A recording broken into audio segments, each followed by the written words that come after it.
Now the time RK Sagar గారి మాటలు ఇప్పుడు వినేద్దాము. సరే, ఐ థింక్ ఈ మైకే బెటర్గా ఉంటుంది.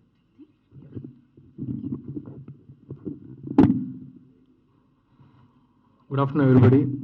ముఖ్యంగా మీడియా మిత్రులకి, ఇక్కడికి వచ్చిన ఫ్రెండ్స్కి, ప్రొడ్యూసర్స్, డైరెక్టర్ అందరికీ నమస్కారం.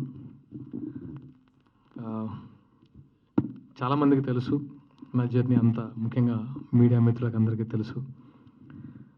ఎప్పుడైతే టీవీ ఆర్కే నాయుడు లాంటి మంచి ఇమేజ్ ఇచ్చిందో, ఆ తర్వాత నేను మూవీస్కి వచ్చిన తర్వాత కొన్ని క్యారెక్టర్స్ చేశాను, కొన్ని మూవీస్ చేశాను.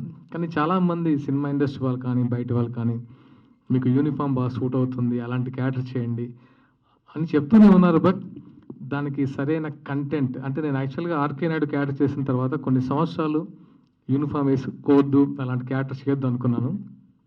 బట్ ఈ కంటెంట్తో మళ్ళీ నేను విక్రాంత్ ఐపీఎస్గా యూనిఫామ్ వేసుకున్నాను. అండ్ ఐ ప్రామిస్ మళ్ళీ ఆర్కే నాయుడిని రీప్లేస్ చేసే క్యారెక్టర్ అని గర్వంగా చెప్పగలను, విక్రాంత్ ఐపీఎస్.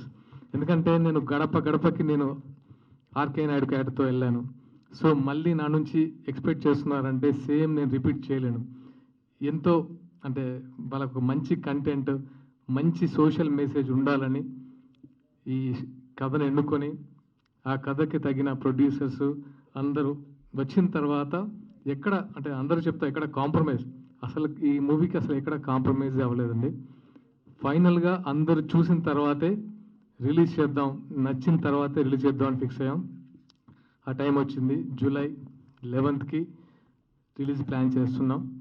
అండ్ ఇంకా నేను ఇప్పుడే ఎక్కువ మాట్లాడను, ఎందుకంటే మూవీ కంటెంట్ మీ అందరికీ చూపించే, మీ అందరు ఆమోదంతోనే ముందుకెళ్దాం అనుకున్నాను.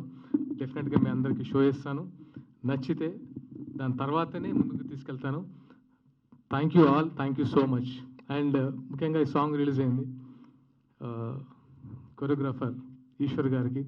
ఎందుకంటే సాంగ్ చేస్తున్నప్పుడు అది యాక్చువల్గా సినిమాలో కంటే theme song, it's a theme, అంటే మూవీ థీమ్ సాంగ్. ఈశ్వర్ గారు దానికి మాంటేజ్ చేసి అద్భుతమైన మాంటేజ్ ఇచ్చారు.